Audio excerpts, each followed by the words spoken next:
Assalamualaikum warahmatullahi wabarakatuh.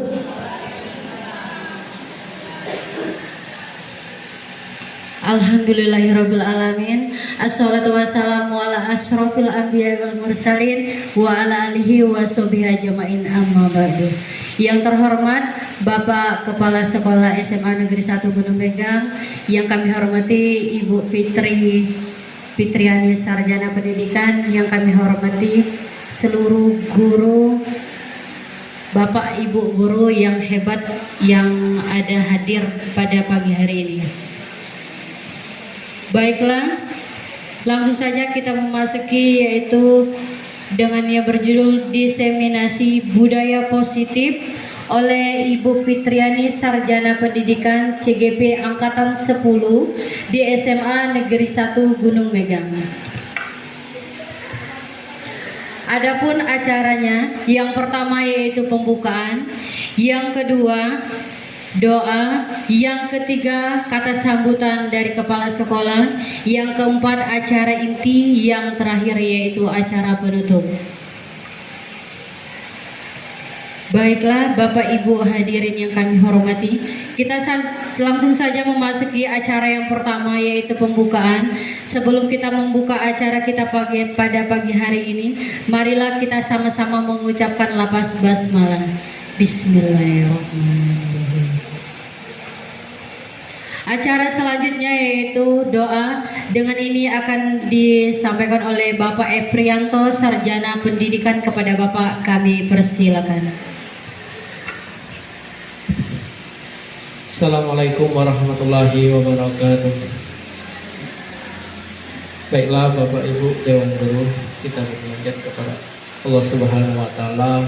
Semoga acara pada pagi hari ini berjalan dengan lancar, tidak ada halangan maupun rintangan dari Allah Subhanahu wa taala. A'udzubillahi minasyaitonirrajim. Bismillahirrahmanirrahim. Alhamdulillahirabbil alamin. Hamdan syakirin, hamdan na'imin, hamdan ni'mah kafi manzilah. Ya Rabbana lakal hamdu kama yanbaghi li jalali wa 'azimi sultanik. Allahumma shalli ala sayyidina Muhammad wa ala alihi sayyidina Muhammad. Allahumma fir lana dhunubana wa li walidayna warhamhum kama rabbawna saghara.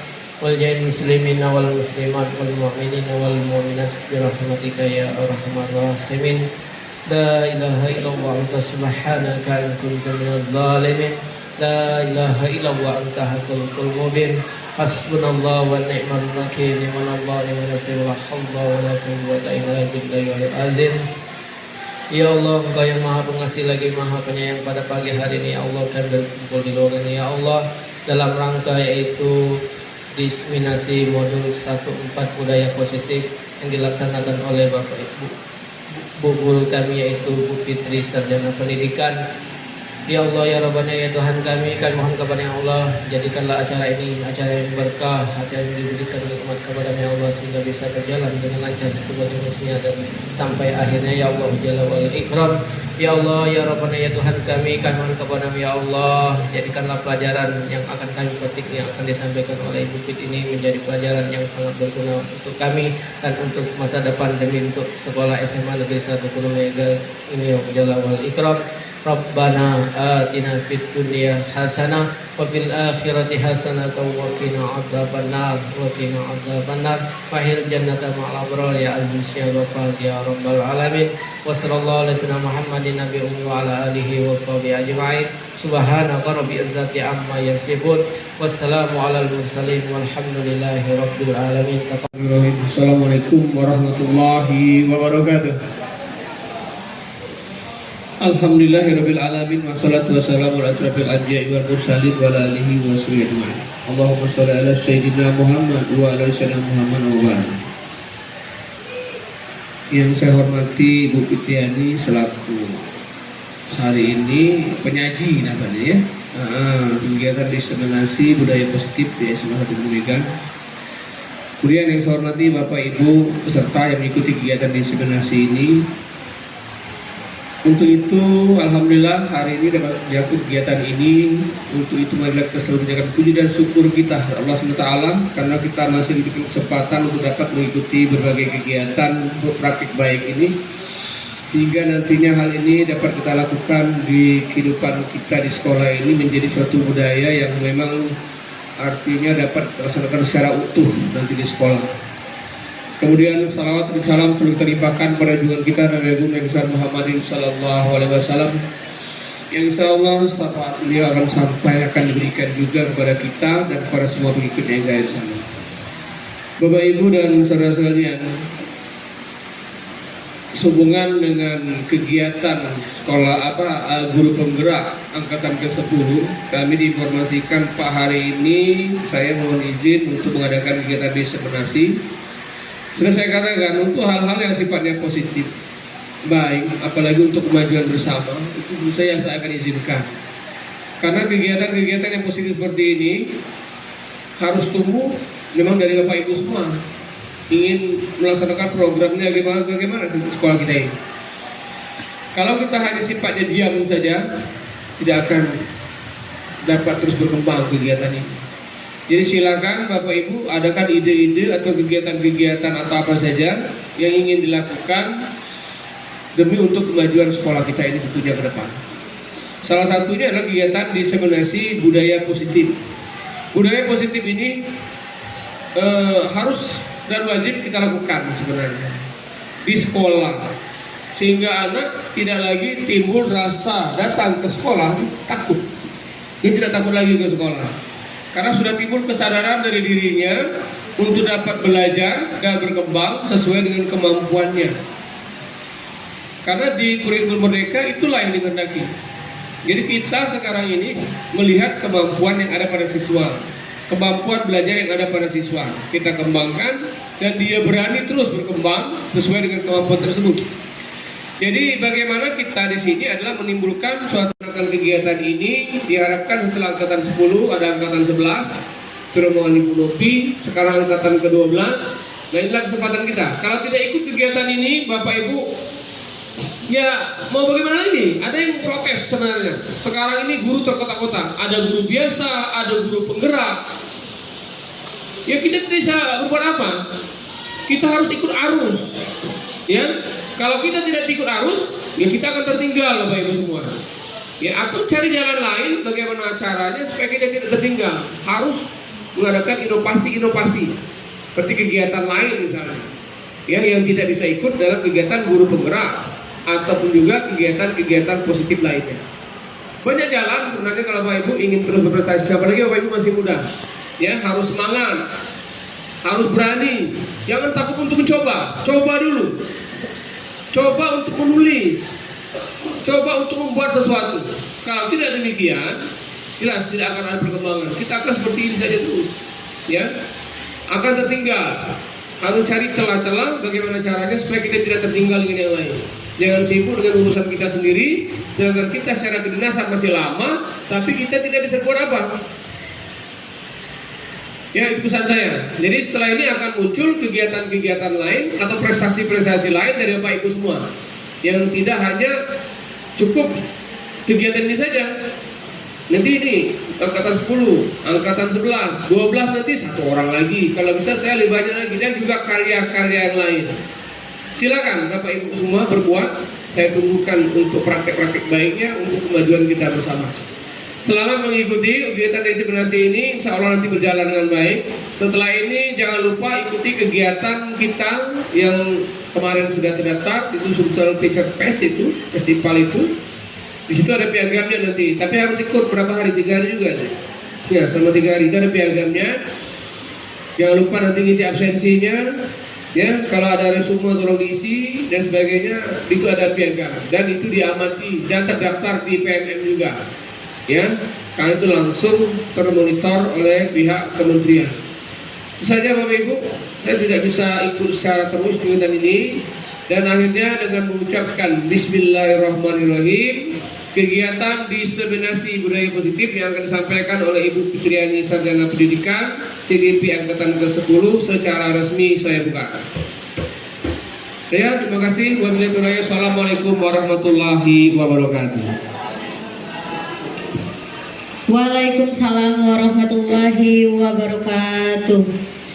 Terima kasih kepada Bapak Kepala Sekolah atas sambutannya. Baiklah, kita memasuki acara selanjutnya yaitu acara inti, yaitu acara diseminasi budaya positif. Di sini narasumbernya akan diberikan oleh Ibu Fitriani, Sarjana Pendidikan. Kepada Ibu kami persilakan.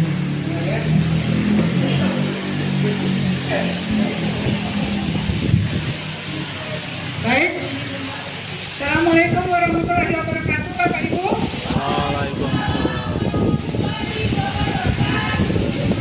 Bagaimana kabarnya hari ini, Bapak Ibu? Alhamdulillah. Jadi masih diberi kesehatan, masih diberi kesempatan sehingga Bapak Ibu diberi kesehatan ya, sehingga kita bisa berkumpul lagi di dalam ruangan ini dalam rangka diseminasi modul 1.4 budaya positif.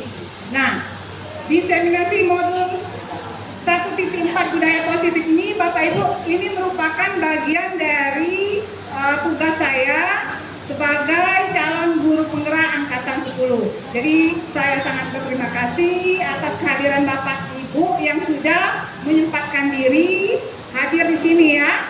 Terima kasih banyak ya atas kecepatannya Bapak Ibu untuk menghadiri acara diseminasi saya ini.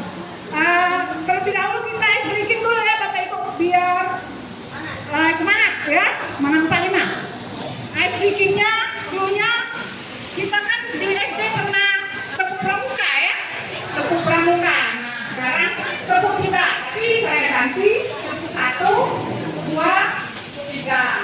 Nah tepuk 1 itu kalau siang, berarti selamat siang, berarti tepuknya 4 kali. Ya, selamat siang, berarti tepuknya 1 kali. Kalau ibu lagi dulu ya, lagi dulu, langsung siang ya. Kalau selamat pagi tepuknya 1 kali, selamat siang tepuknya 2 kali. Kalau selamat malam baru 3 ya. Oh, mau 3 tepuk? Boleh. Jadi yang selamat siangnya 3. Kalau tidak boleh tepuk ya. Tepuk 1, gimana tuh? Tepuk pagi, tepuk siang, tepuk malam. Nah, berarti itu belum konsen ya, belum konsentrasi. Coba ulang lagi. Tepuk pagi, tepuk siang, tepuk malam. Nah, tapi belum konsentrasi, belum fokus ya. Coba sekarang tepuk siang, tepuk malam, tepuk pagi, tepuk malam, tepuk pagi, tepuk siang.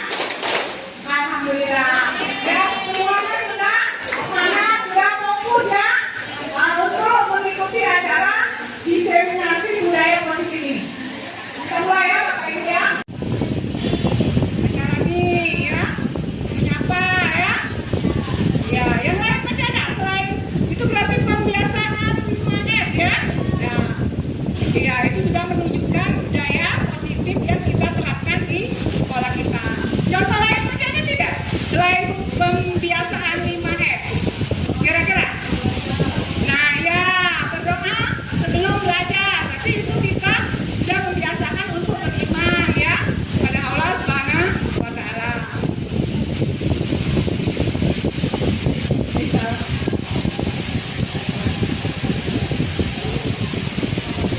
Nah, untuk pengertiannya sendiri, budaya positif itu adalah apa?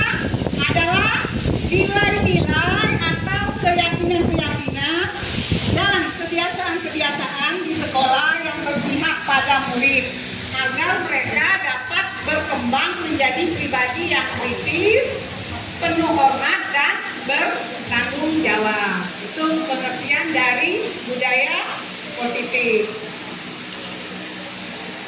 Nah, budaya positif ini diyakini mampu menciptakan kolaborasi antara warga sekolah, juga orang tua murid, dan jika terlaksana dengan akan memunculkan serta mengembangkan nilai-nilai positif yang dimiliki murid dan akan menciptakan pribadi-pribadi yang berkualitas dan berkarakter baik sesuai dengan profil pelajar Pancasila.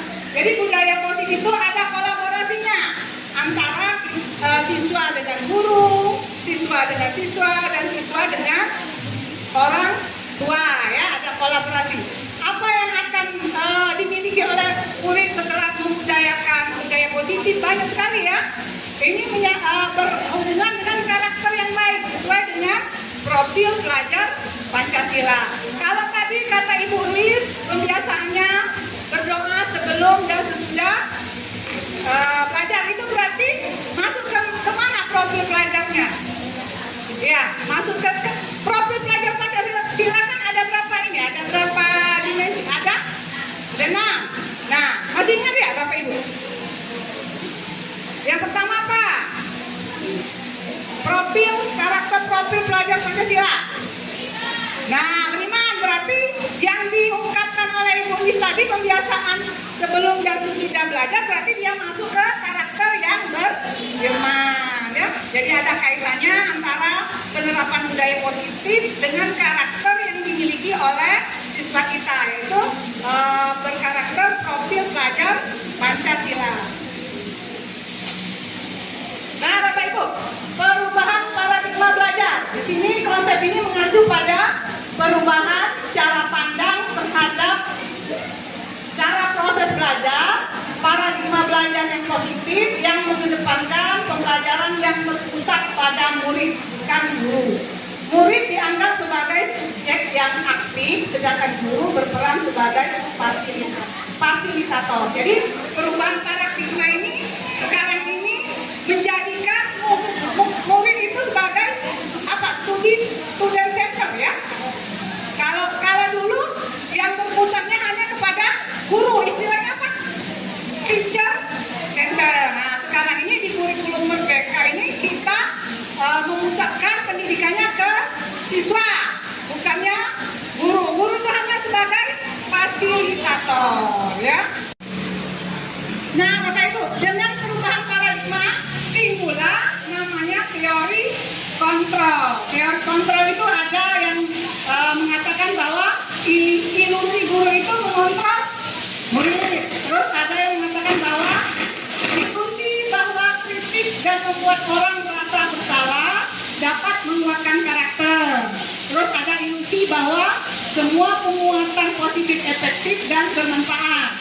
Ilusi bahwa orang dewasa memiliki hak untuk memaksa. Kira-kira ini berpihak tidak kepada murid, Bapak Ibu? Kalau melihat ilusi yang ada di Infocus ini, ilusi guru mengontrol murid, ilusi bahwa kritik dan membuat orang merasa bersalah dapat menguatkan karakter. Kalau kita bilang kepada siswa, kamu ini tidak mengerjakan PR, pemalas, nah kira-kira itu ilusi yang membangun tidak bagi murid kita? Tidak, ya, malah membuat murid menjadi merasa bersalah, rendah diri, ya. Terus ilusi bahwa orang dewasa memiliki hak untuk memaksa. Itu benar tidak, Bapak Ibu? Tidak, karena murid kita juga berhak untuk memiliki hak untuk mengeluarkan pendapat, ya, tidak memaksa, ya.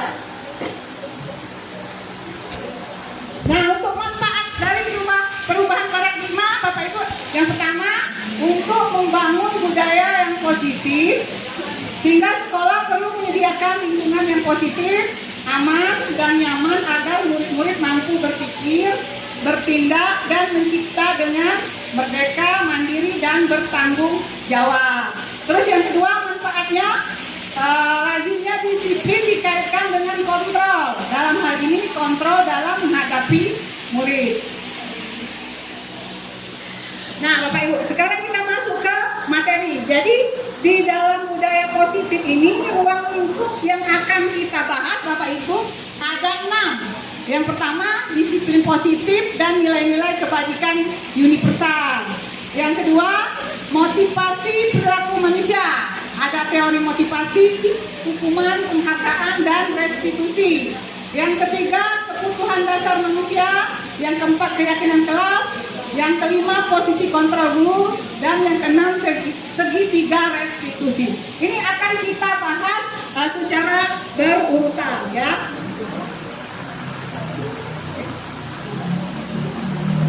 Nah, yang pertama dulu Bapak Ibu, disiplin positif dan nilai-nilai kebajikan universal.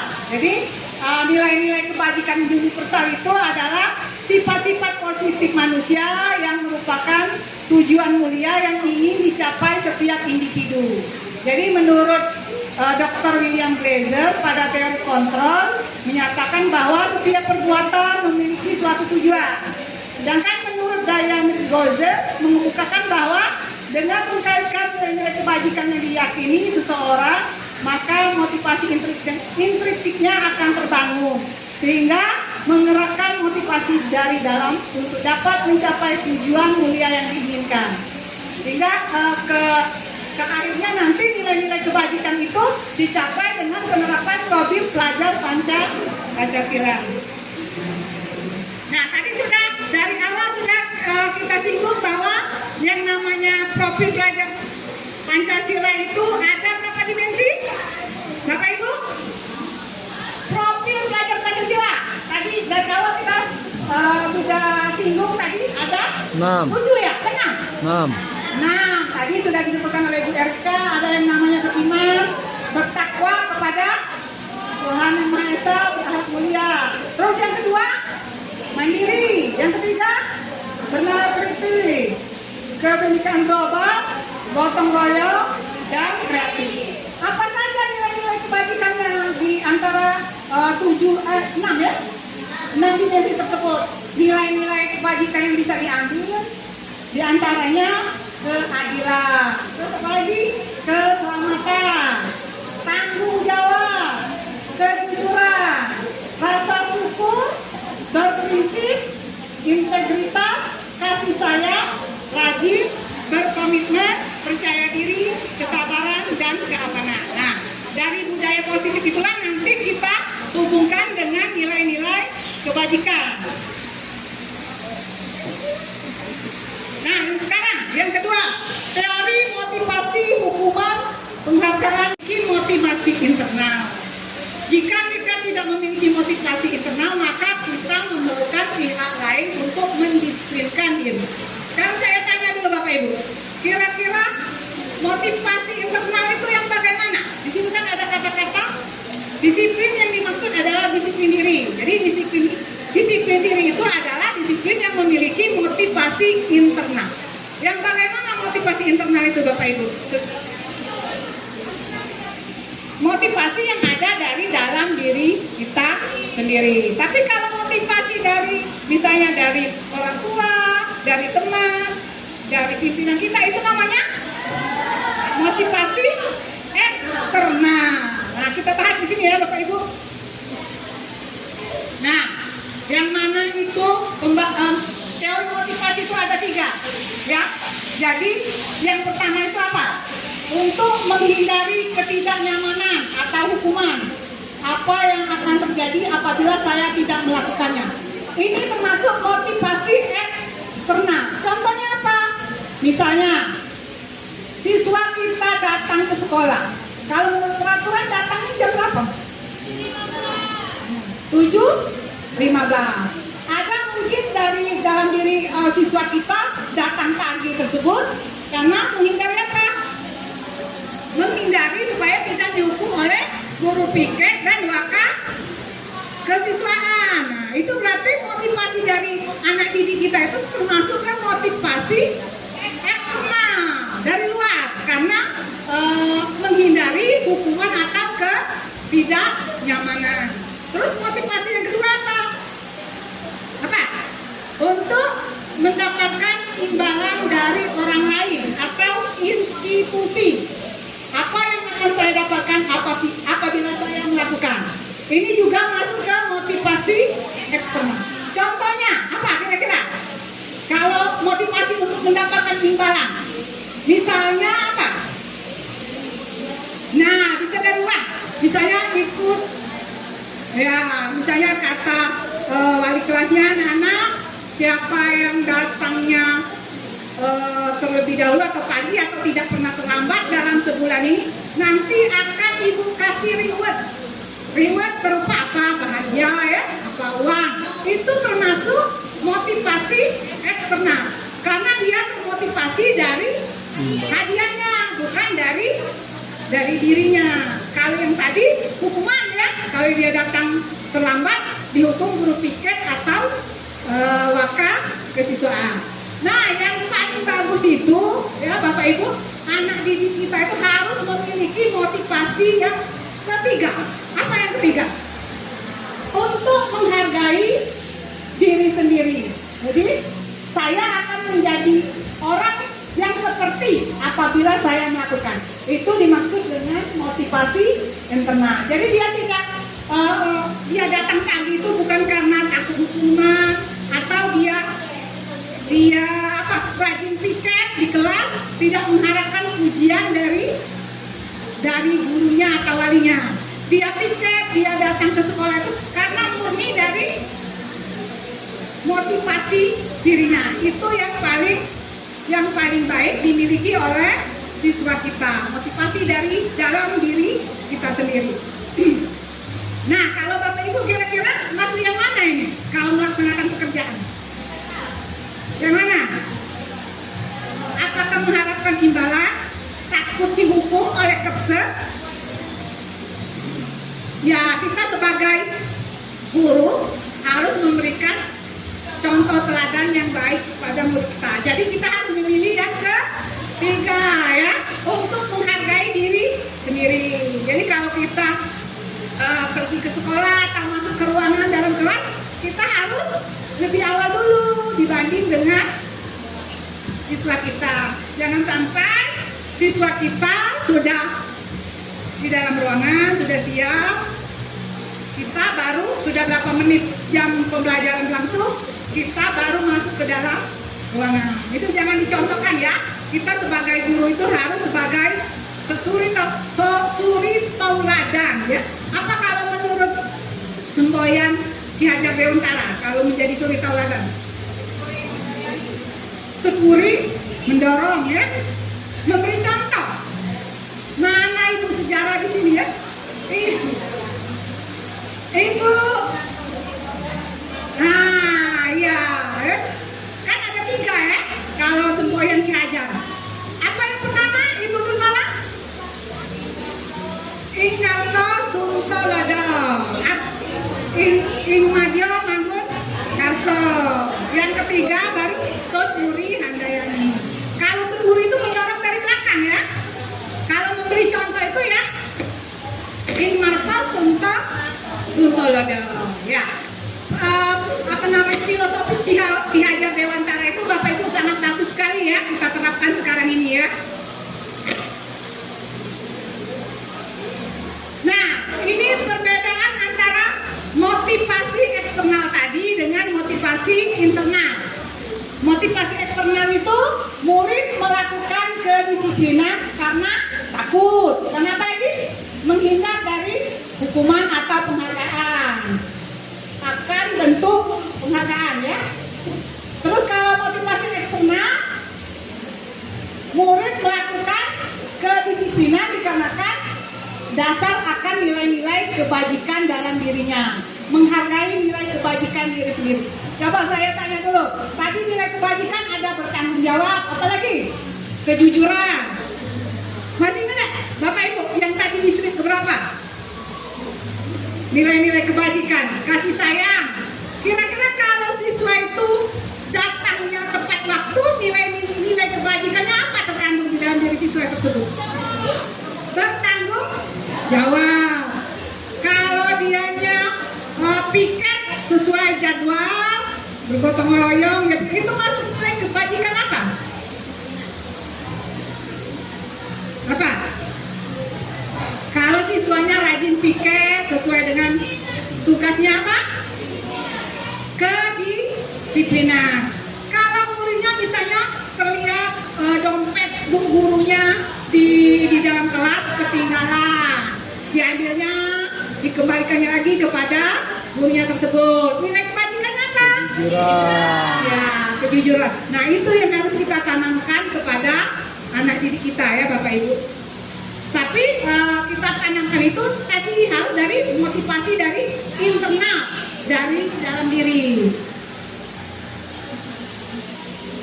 Nah, ini Bapak Ibu perbedaan antara hukuman, penghargaan, dan restitusi.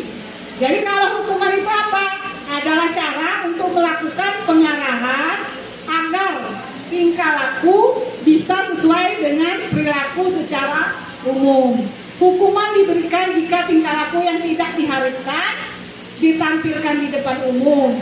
Hukuman diberikan agar kesalahan yang pernah dilakukan tidak terulang kembali dan patuh terhadap peraturan. Nah, kira-kira hukuman itu apa? Efeknya. Yang pertama, kalau kita memberikan hukuman kepada siswa, yang pertama akan menyakitkan anak didik kita ya. Kalau misalnya kejadian dia melakukan kesalahan, kita cubit, kira-kira menyakitkan tidak di depan orang banyak? Ya gimana? Moral, ya malu ya mungkin ya, malu karena sakit juga ujungnya hati kalau dicubit, dua-dua gitu. Fisiknya sakit, tapi yang lebih paling sakit itu di hati, malu dilihat oleh teman-teman. Apalagi kalau misalnya siswa tersebut kedapatan merokok, nanti di depan kantor siswanya dikasih rokok 3 ke dalam mulutnya. Kira-kira itu menyakitkan tidak Bapak Ibu? Menyakitkan, ditonton oleh kawan-kawan yang lain. Menyakitkan ya, makanya hukuman seperti itu tidak boleh lagi kita lakukan ya. Kalau yang kemarin sudah terjadi tidak apa-apa, kita jadikan pembelajaran untuk kedepannya, jangan lagi kita lakukan. Terus kalau untuk penghargaan apa ciri-cirinya? Dia menghadapkan ke ketergantungan, terus dia berlaku hanya dalam jangka pendek, merusak hubungan dan mematikan kreativitas. Kalau yang kedua itu maksudnya bagaimana Bapak Ibu? Berlaku hanya dalam jangka pendek. Gimana maksudnya kira-kira? Kalau penghargaan dia cuma ciri-cirinya berlaku hanya dalam jangka pendek. Ada yang tahu? Maksudnya bagaimana? Ya, ada pendapatnya Bapak Ibu?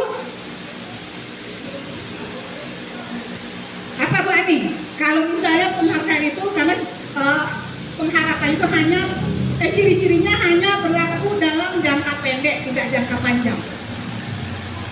Mungkin gimana pendapat Bu Ani? Iya, jadi ciri-ciri penghargaan itu yang pertama kan tergantung. Jadi kalau misalnya karena dapat hadiah dia jadi mau rajin terus. Nah, kalau yang kedua?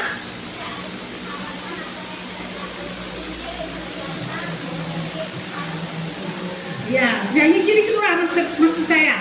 Apa kira-kira maksudnya? Bisa digambarkan tidak Bu Ani? Berlaku hanya dalam jangka pendek. Ujian. Jadi kalau dia mendapatkan boleh Bu Epi apa ujian? Iya. Jadi contohnya ujian gitu. Berlaku dalam penghargaan dalam jangka pendek. Iya, misalnya Pokoknya dia dapat nilai besar deh. Pintar nak, atau dia bisa menjawab spontan. Ya bisa pintar nak. Jadi apa maksudnya kalau yang bagusnya yang bagaimana? Harus dalam jangka panjang. Jadi jangka panjang itu dia belajar tidak mengharapkan saya belajar dia nanti pas bagi rapot dapat ranking 1 misalnya, itu kan jangka pendek ya. Iya. Tapi kalau dia belajarnya memang belajar, mau keinginan belajar, mencari ilmu, itu merupakan jangkanya tidak jangka pendek, jangka panjang ya. Makanya harus ada motivasi internal atau motivasi dalam diri siswa atau peserta didiknya, bukan dari eksternal yang tadi harapan atau ekspektasi bagi siswa untuk gurunya. Misalnya kalau misalnya dia diberi hadiah atau misalnya dia diberi sesuatu yang membuat dia ingin melakukan lebih. Jadi itu bersifat yang jangka pendek, bukan jangka panjang. Atau dari eksternal tadi, bukan internal, seperti yang sudah Ibu jelaskan di awal. Ya, bagus sekali ya pendapat dari Bu Ani. Terima kasih Bu Ani.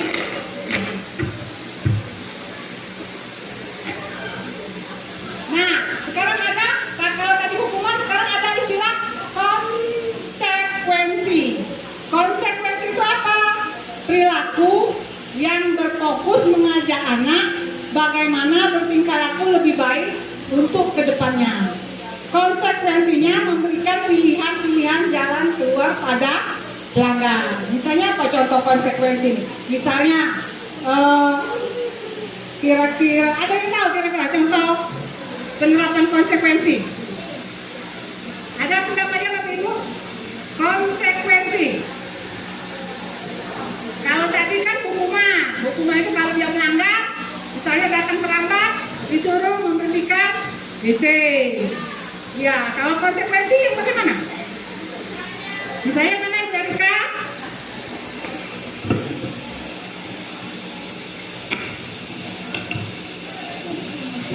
Kalau pengertiannya itu tadi ya, fokus mengajak anak bagaimana bertingkah laku lebih baik untuk kedepannya. Konsekuensi memberikan pilihan jalan keluar pada pelanggan. Ya, misalnya di kelas itu ada seorang anak yang memecahkan pot kelas, bunga di kelas. Nah, kemudian dia tuh diberikan konsekuensi sama guru, pilihan bagaimana apa yang harus kamu lakukan kalau kamu melakukan kesalahan tersebut. Nah, kemudian anak tersebut memberikan rasa untuk dia memperbaiki kesalahan dia itu. Jadi dia misalnya dia langsung mengatakan saya akan menggantinya Bu. Itu konsekuensi dari kesalahan yang dia lakukan. Jadi dia untuk memperbaiki kesalahan dia itu dari diri dia sendiri, untuk motivasi dari dia sendiri ya. Saya rasa seperti itu Bu. Ya, bagus itu pendapat Ibu Erika ya. Terima kasih Bu Erika atas pendapatnya. Nah, kalau restitusi apa pengertiannya? Proses menciptakan kondisi bagi murid untuk memperbaiki kesalahan mereka sehingga mereka bisa kembali kepada kelompok mereka dengan karakter yang lebih kuat lagi. Jadi dari tiga tadi, pertama hukuman, konsekuensi, yang ketiga restitusi. Yang paling baik itu adalah yang ketiga, yang restitusi. Nanti selanjutnya kita akan bahas ya untuk secara mendalamnya. Nah, ini ciri-ciri restitusi Bapak Ibu. Ciri-ciri restitusi yang membedakan dengan program disiplin lainnya. Yang pertama, restitusi bukan untuk menebus kesalahan, tapi tadi yang kalau yang pendapat Ibu Erika tadi berarti dia menebus kesalahan tidak kalau mengganti. Nah, kalau di restitusi dia bukan untuk menebus kesalahan, namun untuk belajar dari kesalahan. Terus yang kedua, restitusi memperbaiki hubungan, ya, hubungan antara misalnya guru dengan siswa atau siswa dengan siswa. Yang ketiga, restitusi itu adalah tawaran, bukan paksaan, ya. Kalau selama ini kita memaksa itu tidak dibenarkan, ya. Yang bagus itu ada tawaran antara kedua belah pihak. Terus restitusi itu menuntun untuk melihat ke dalam diri. Restitusi mencari kebutuhan dasar yang mendasari tindakan. Terus restitusi diri adalah cara yang paling baik. Restitusi menguatkan. Yang ketujuh, restitusi fokus pada karakter, bukan tindakan. Yang kedelapan, restitusi mengembalikan murid yang berbuat salah pada kelompoknya. Nah, ini perbedaannya Bapak Ibu, bisa dilihat antara hukuman, konsekuensi, dan restitusi. Kalau hukuman itu dia masuk kepada identitas yang gagal. Kalau konsekuensi dan restitusi dia masuk ke identitas yang sukses. Tapi dibandingkan yang tiga-tiga itu, yang paling baik itu yang restitusi. Contohnya apa kalau hukuman? Tadi murid atau anak belajar menyembunyikan kesalahan, terus mencoba mengontrol anak dengan penguatan negatif, membayar infak. Dampaknya pada murid merasa apa? Marah, merasa bersalah, rendah diri dan mengasingkan diri. Tiba-tiba tidak diharapkan atau sangat melukai. Itu ciri-ciri koma. Kalau konsekuensi ciri-cirinya apa? Murid atau anak belajar taat peraturan, terus mencoba mengontrol anak dengan penguatan positif, kehilangan hak, waktu jeda seorang diri atau penahanan sudah diketahui dan masuk akal. Kalau yang restitusi contohnya murid diajar untuk memecahkan masalah. Anak paham bahwa dirinya sendiri yang pegang kendali atau kontrol. Terus murid atau anak tidak kehilangan waktu namun bersemangat untuk memperbaiki diri. Yang terakhir ciri restitusi itu berupa undangan untuk mengadakan restitusi ya. Nanti ada contohnya. Nah, ini tabel perbedaan antara hukuman, konsekuensi dan restitusi. Bisa Bapak Ibu lihat ya. Kalau hukuman berlaku hanya pada sebuah institusi, tidak berlanjut pada kehidupan nyata. Peraturannya adalah kamu harus, berarti memaksa tidak? Kamu harus rajin datang sekolah, misalnya. Itu hukuman ya. Kamu harus memakai pakaian seragam, itu hukuman. Negatifnya apa? Negatifnya, awas kalau dilakukan dia nanti kamu awas, mengancam ya, disebut mengancam. Terus modelnya paksaan, menolong dan menyalahkan diri. Kalau yang konsekuensi ada yang bunga ya, membantu penerapan, mengikuti peraturan dalam masyarakat, apa peraturannya, mengampungkan kamu, melakukannya, terima kasih. Kalau yang restitusi apa? Kalimatnya agak beda dia. Kalau boleh dua, apa kamu yakin? Lebih enak tidak dengarnya? Kalau dibandingkan, awas kamu. Terus apa yang bisa kamu lakukan untuk memperbaiki masalah ini? Kalau ada masalah, lebih enak yang mana mendengarnya? Ya, restitusi ya. Coba semangat ya Bapak Ibu, semangat dulu. Tepuk kita speaking lagi ya. Masih ada yang tadi? Masih. Coba tepuk siang. Tidak ulang. Fokus. Biar materinya enak kita ini ya menyerapnya. Tepuk pagi. Tepuk siang. Tepuk malam. Tepuk malam. Nah, masih ada tadi ya? Satu lagi, coba ulang. Tepuk malam. Tepuk pagi. Tepuk siang. Udah, berarti sudah semangat lagi, sudah fokus lagi ya. Kita lanjut ya. Nah, sekarang ada game pertanyaan kira-kira untuk membedakan apakah Bapak Ibu sudah mengetahui. Tadi kan sudah ada hukuman, terus ada lagi konsekuensi, ada lagi restitusi ya. Nah, dicontoh di sini, Eno datang terlambat ke sekolah sekitar 20 menit. Pak Asa marah sekali karena Eno sudah seringkali terlambat. Tanpa berpikir panjang, Pak Hasan langsung memarahi Eno dan menyuruh berlari keliling lapangan sebanyak 10 kali. Tindakan Pak Hasan di sini adalah suatu penerapan apa, Bapak Ibu? Siapa yang hukuman? Coba angkat tangan yang hukuman. Hukuman apa konsekuensi? Hah? Hukuman apa konsekuensi? Konsekuensi apa hukuman?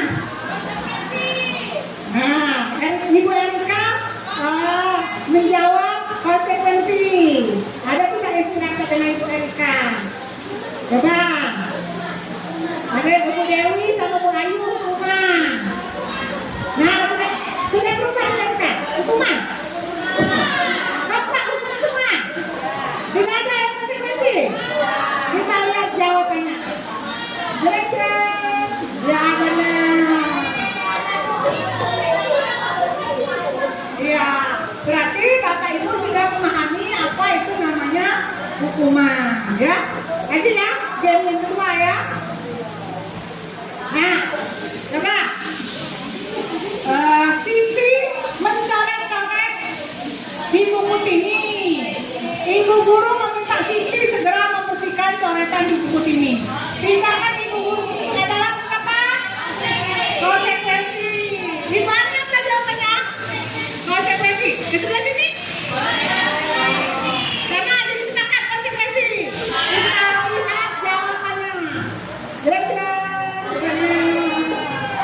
Berarti Bapak Ibu sudah bisa membedakan ya? Jawabannya benar semua. Kita kasih aplaus dulu untuk Ibu. Terima kasih. Bapak-bapaknya ada satu ya? Nah, sekarang yang ketiga. Keyakinan kelas. Ya? Sudah dengar keyakinan kelas? Pernah dengar nggak Bapak Ibu? Pernah? Kalau dulu kita di zaman sebelum kurikulum merdeka, tata tertib ya. Jadi setiap kelas itu dibagikan, setiap awal pelajaran itu tata tertib. Masih teringat nggak Bapak Ibu? Apa tata tertib yang ada dipajang di dalam kelas? Tidak boleh membawa B. Apa lagi? Tidak boleh datang terlambat. Tidak boleh berambut panjang. Kira-kira tata tertib itu dibuat dua belah pihak atau sepihak? Hanya? Nah ya, hanya dari pihak sekolah saja. Siswanya tidak dilibatkan. Sekarang sudah diganti Bapak Ibu ya, tata tertibnya dengan nama keyakinan kelas. Di sini ada pertanyaan. Mengapa keyakinan kelas bukan peraturan kelas saja? Kira-kira ada yang bisa menjawab? Mengapa keyakinan kelas bukan peraturan yang dibuat? Peraturan jangan ibaratnya memakai sepatu putih. Itu peraturan ya? Kalau keyakinan gimana? Ya. Mengandung kata-kata ya positif. Kalau tadi misalnya jangan memakai sepatu putih, diganti apa kalau kata positifnya? Gunakan sepatu berwarna hitam. Ya, benar sekali kayak pendapatnya bagus. Nah, CGT angkatan 12. Ya, regulasi dengan Ibu ya.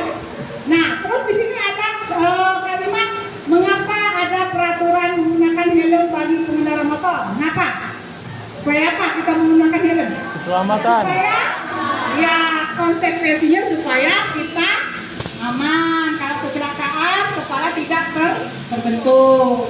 Yang kedua, mengapa ada peraturan jaga jarak dan menggunakan masker saat pandemi kemarin? Tidak tertular. Apa konsekuensinya? Biar kenapa penggunaan? Tidak tertular dan menularkan penyakit. Yang ketiga, mengapa memiliki peraturan harus datang tepat waktu pada saat mengikuti pelajaran? Apa Agar konsekuensinya? tidak ketinggalan. Ya, agar tidak ketinggalan pelajaran. Kalau kita datangnya lebih awal, pelajaran yang kita terima kan bisa seutuhnya ya, tidak ketinggalan. Nah, Bapak Ibu, ini yang dimaksud dengan keyakinan kelas. Jadi keyakinan kelas itu termasuk motivasi prinsip ya. Kalau pengertiannya adalah nilai-nilai kebajikan atau prinsip-prinsip universal yang disepakati secara universal lepas dari latar belakang suku, negara, bahasa maupun agama. Kalau tata tertib tadi kan dibuat secara sepihak ya, tapi kalau keyakinan kelas dia disepakati secara bersama-sama. Nah, itu menurut Gozen, suatu keyakinan kelas akan lebih memotivasi seseorang dari dalam atau memotivasi secara intrinsik. Seorang akan lebih tergerak dan bersemangat untuk menjalankan keyakinannya daripada hanya sekedar mengikuti serangkaian pelajaran. Nah, keyakinan kelas ini, Bapak Ibu, sebaiknya kita sepakati kapan kira-kira? Di awal pembelajaran atau di awal tahun ya, tahun ajar. Jadi kita buat gimana caranya? Nanti ada di slide selanjutnya ada contoh ya. Apa yang sudah pernah di sini membuat keyakinan kelas? sebelum memulai pelajaran. Biasanya kan kita selama ini masuk-masuk saja kalau mau memberikan materi ya, tidak ada keyakinan kesepakatan, langsung jelaskan ya. Dan nanti ada suara bunyi HP, kira-kira mengganggu tidak? Kalau misalnya lagi menjelaskan, HP-nya berdering berbunyi, atau anaknya lagi belajar, lagi makan di dalam kelas, mengganggu kegiatan belajarnya tidak? Nah ya, jadi perlu juga pada waktu kita memulai pelajaran membuat keyakinan kelas supaya pembelajarannya nanti tidak ada gangguan. Nah, Bapak Ibu, pembentukan keyakinan kelas dia bersifat abstrak daripada peraturan, lebih rinci dan lebih konkret. Terus keyakinan kelas berupa pernyataan universal. Pernyataan keyakinan kelas senantiasa dibuat dalam bentuk positif. Kalau jangan tadi negatif ya. Jadi dalam pembuatan kesepakatan kelas harus bernilai positif. Jangan membawa HP. Diganti dengan apa kalimat positifnya? Tidak boleh membawa HP. Jangan membawa HP. Gunakanlah HP dengan bijak. Setuju tidak Bapak Ibu? Kalau keyakinan kelas kalimatnya kalau tidak boleh anak main HP waktu belajar, gunakanlah HP dengan bijak. Ada pendapat Bu Ayu? Tidak ada? Setuju tidak kalau gunakanlah HP dengan bijak? Karena pada waktu kegiatan pembelajaran ada kalanya kita mewajibkan siswa menggunakan HP ya, seperti Ibu EPR kita sering saya lihat di snapnya dia sering membuat apa? Kuisis ya. Ya, itu berarti HP-nya digunakan dengan bijak. Nah, terus dalam pembuatan keyakinan semua siswa terlibat ya, bukan hanya 1-2. Semua siswa terlibat dalam membuat keyakinan kelas. Terus bersedia meninjau kembali keyakinan kelas dari waktu ke waktu.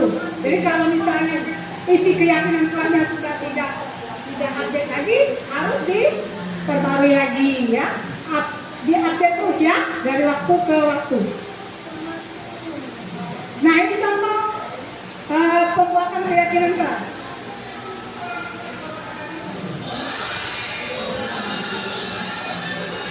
Kelas siapa ini Bapak Ibu? Kelasnya Ibu Dewi, anak Ibu Dewi.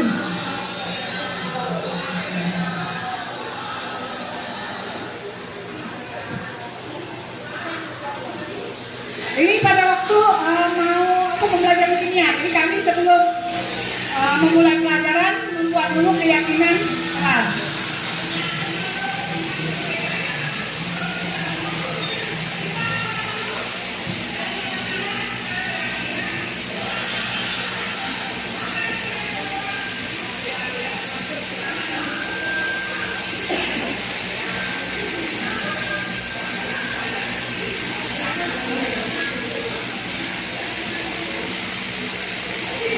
Biasanya keyakinan kelas itu bisa dibuat dengan memberikan apa?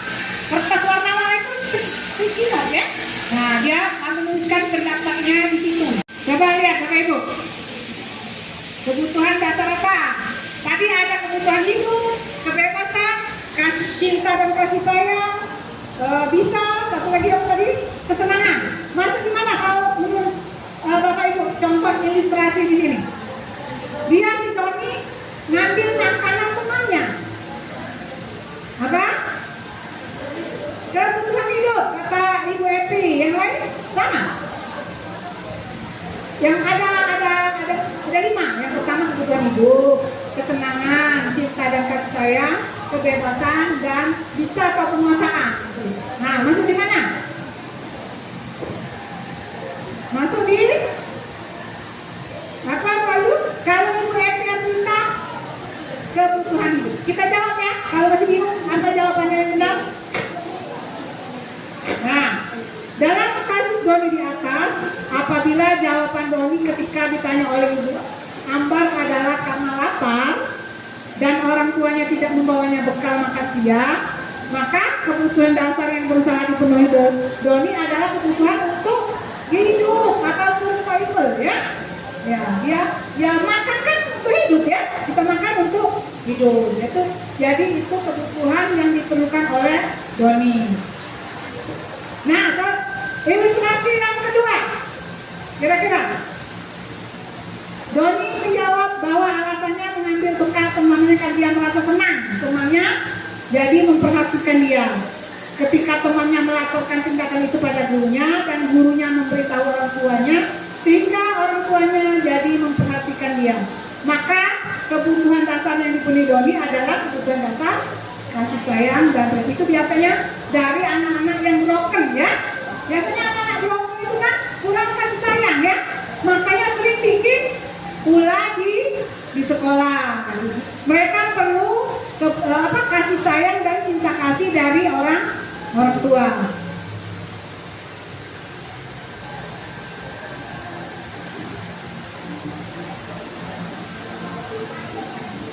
Yang ketiga, Bapak Ibu, dalam kasus di atas, apabila jawaban Doni merasa hebat karena dia temannya jadi takut sehingga dia memenuhi keinginannya. Jadi apa kebutuhannya kalau dia merasa hebat?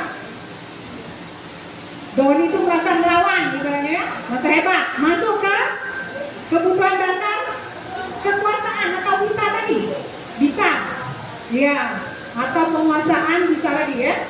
Kalau jawaban Doni bosan dengan bekal makanan ibu di rumah, berarti dia merupakan kebutuhannya apa? Kebebasan, karena bosan masakan ibunya yang itu terus. Pas melihat makanan temannya dia tertarik. Jadi dia membutuhkan kebutuhan kebebasan. Nah, sekarang masuk ke materi kelima kita, 5 posisi kontrol guru. Ini yang paling menarik Bapak Ibu. Ini berhubungan dengan kita sebagai guru. Ada 5 ya. Yang pertama posisi penghukum. Yang kedua merasa bersalah. Yang ketiga teman. Yang keempat pemantau. Yang kelima manajer. Kita bahas satu persatu. Nah, kalau penghukum itu yang bagaimana? Seorang penghukum bisa menggunakan hukuman fisik maupun verbal. Orang-orang yang menjalankan posisi penghukum senantiasa mengatakan bahwa sekolah memerlukan sistem atau alat yang dapat lebih menekankan murid-murid lebih dalam lagi. Itu kalau penghukum. Kalau pembuat merasa bersalah, pada posisi ini biasanya guru akan bersuara lembut. Siapa biasanya yang sering memarahi gurunya suara lembut? Nah, itu kategori pembuat merasa bersalah. Dia akan menggunakan kepentingan membuat orang lain merasa tidak nyaman, bersalah, dan rendah diri. Yang ketiga, posisi sebagai teman. Kebanyakan yang mana kita nih? Kira-kira dari 5 posisi tadi. Kalau teman, guru pada posisi ini tidak akan menyakiti murid, namun akan tetap berupaya mengontrol murid melalui persuasi. Posisi teman ini pada guru bisa negatif ataupun positif. Yang kelima, pemantau atau mengawasi. Nah, pada saat ini kita mengawasi, kita bertanggung jawab atas perilaku orang-orang yang kita awasi. Posisi pemantau biasanya berdasarkan pada peraturan dan konsekuensi. Kalau yang manajer, terakhir, posisi di mana guru berbuat sesuatu bersama dengan murid, mempersilahkan murid mempertanggungjawabkan perilakunya, mendukung murid agar dapat menemukan solusi atas permasalahannya sendiri. Nah, sekarang saya mau tanya, kira-kira di dalam kelas ini, di dalam ruang ini, Bapak Ibu guru sudah di tahap posisi kontrol yang mana? Dari kelima tadi, coba diingat dulu. Selama kita mengajar, masuk di posisi kontrol yang mana Bapak Ibu? Kalau Ibu Epi ngerti, masuk yang mana? Penghukum, pemberi rasa bersalah, teman, pemantau, yang kelima manajer. Masuk yang mana Bu? Yang sudah dirasakan. Manajer. Oh, Bu Epi Yuniarti sudah sampai di posisi manajer yang paling atas ya, yang paling perfect. Kalau Ibu Desi sudah masuk di posisi kontrol yang mana? Di dalam diri Bu Desi sekarang ini dalam menghadapi murid. Bu Desi tidak fokus. Coba ditanya lagi ya, Ibu Dewi. Bu Dewi masuk ke posisi kontrol penghukum. Nih saya kembalikan dulu. Nah, kan posisi kontrol guru itu ada 5. Penghukum, pembuat rasa bersalah, teman, pemantau, manajer. Kalau pengertiannya itu salah. Kalau pengertiannya, nah kalau penghukum, itu bisa dibaca di fokus menuju manajer. Berarti masih ada pemantau. Oh, sudah bagus juga Bu Dewi ya. Kalau sama seperti Ibu Epi Yuniarti. Kalau Ibu, saya tanya dulu ya. Saya tanya Ibu Rizky, sudah posisi di mana Ibu Rizky sekarang ini? Kontrol gurunya?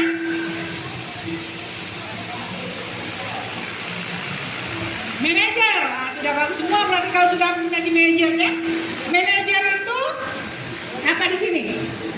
Posisi terakhir manajer adalah posisi di mana guru berbuat sesuatu bersama dengan murid, mempersilahkan murid mempertanggungjawabkan perilakunya, mendukung murid agar dapat menemukan solusi atas permasalahan itu.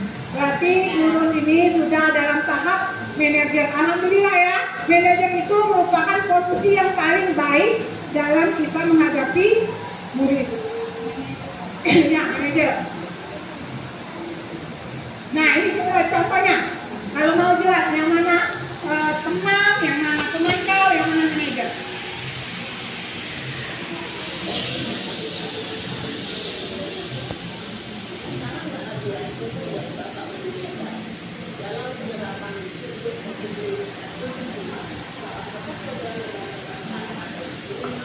Silakan lihat.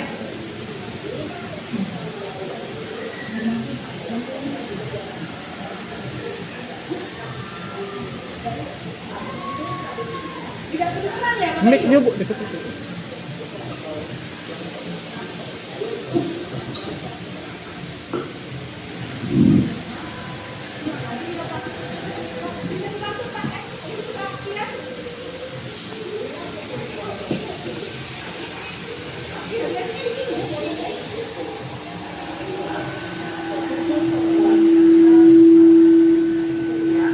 Posisi teman. 4. Posisi pemantau atau monitor. Dan 5. Posisi manajer. Untuk lebih memahami kelima posisi tersebut, mari kita saksikan kasus Naren yang terlambat hadir 20 menit di sekolah dan melihat bagaimana kelima posisi kontrol dalam menghadapi masalah tersebut.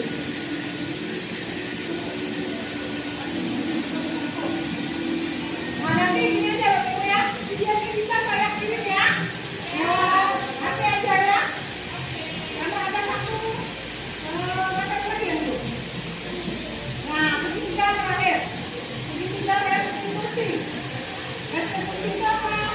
Proses menciptakan kondisi bagi murid untuk memperbaiki kesalahan mereka sehingga mereka bisa kembali pada kelompok mereka dengan karakter ribuan. Nah, ada segitiga restitusi. Di sana ada yang namanya validasi tindakan yang salah. Ada menstabilkan identitas yang terakhir, menanyakan keyakinan. Kata-katanya kalau memvalidasi tindakan yang salah itu ya bagaimana? Kamu tentu punya alasan mengapa melakukan itu.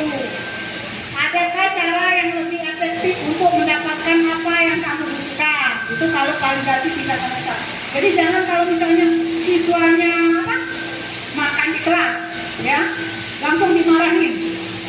Kamu tidak boleh makan di kelas. Peraturan kita kan sudah jelas. Keyakinan kelas kita itu tidak boleh ya. Kita harus menerapkan segitiga restitusi. Yang pertama itu kita validasi dulu tindakannya salah. Kenapa? Kenapa dia makan di kelas? Apa dia lapar? Apa dia kesiangan? Ya.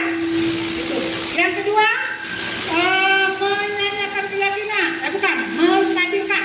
Stabilkan dulu identitas murid kita dari yang produk gagal ke produk yang sukses. Yang ketiga, menanyakan keyakinan. Ibaratnya kalau dia tadi makan di kelas, anak tadi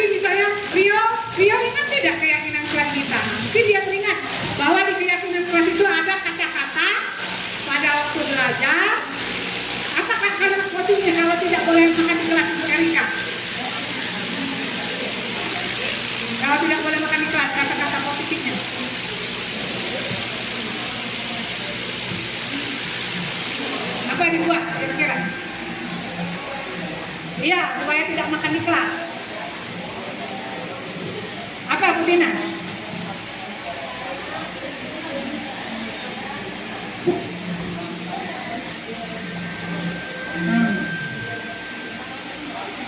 Iya, kata-kata yang mau diambil maksudnya di keyakinan kelas apa? Kalimat keyakinan kelas itu tidak usah terlalu panjang, singkat juga nggak apa-apa, tapi nah, mengganggu masih negatif ya? Ya, harus positif. Apa kata-kata? Berbahasa Indonesia. Ibu Juniati apa? Ya. Pada waktu kegiatan belajar mengajar, Pak. Ya, dilarang makin negatif ya.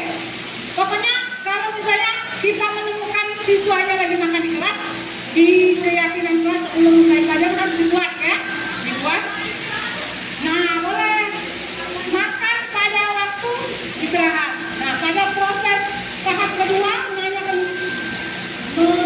keyakinan disebutkan di situ ya.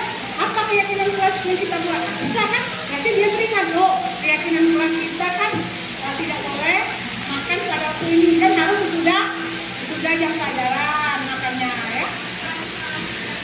Ya, itu untuk yang tahap ketiga menanyakan keyakinan kelas. Jadi kalau misalnya siswa kita ada melakukan kesalahan, kita harus menerapkan segitiga restitusi. Yang pertama, kita validasi dulu tindakannya yang salah. Yang kedua, stabilkan dulu identitasnya tadi yang merasa bersalah. Yang ketiga, baru kita tanyakan keyakinan kelas kita. Nah, ini segitiga restitusi Bapak Ibu ya. Jadi tujuan segitiga restitusi itu menanamkan disiplin kepada siswa ya. Nih bisa baca di fokus. Nah, ini tadi tahap-tahap segitiga restitusi. Videonya nanti saya kirim saja ya, karena suaranya nggak kedengar. Alhamdulillah Bapak Ibu, setelah 6 materi tadi sudah saya sampaikan. Terima kasih kepada Bapak Ibu yang sudah mau mendengarkan.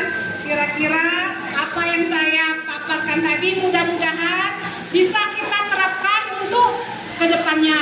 Dari apa tadi? Membuat keyakinan kelas, menjadikan kita posisi kontrol ya, apa? Posisi manajer, dan menyikapi kesalahan siswa dengan menggunakan segitiga restitusi ya. Baiklah, saya akhiri diseminasi budaya positif saya hari ini dengan ucapan wabillahi taufiq wal hidayah. Wassalamualaikum warahmatullahi wabarakatuh.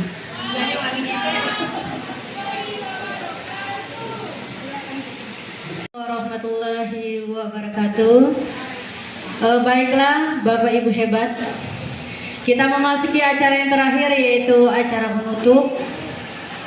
Sebelum saya menutup acara atau kegiatan kita pada pagi hari ini menjelang siang, saya selaku pembawa acara yaitu Jumat Terhilda, jika banyak kata-kata yang salah saya mohon maaf, kepada Allah saya mohon ampun.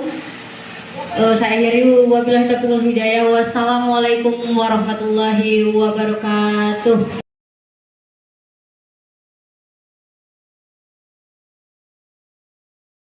Warahmatullahi wabarakatuh.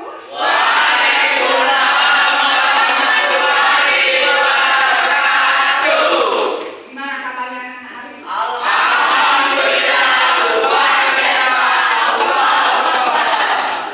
Jadi pada hari ini kita masih diberi kesehatan. Kita masih bisa belajar.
kelompok 1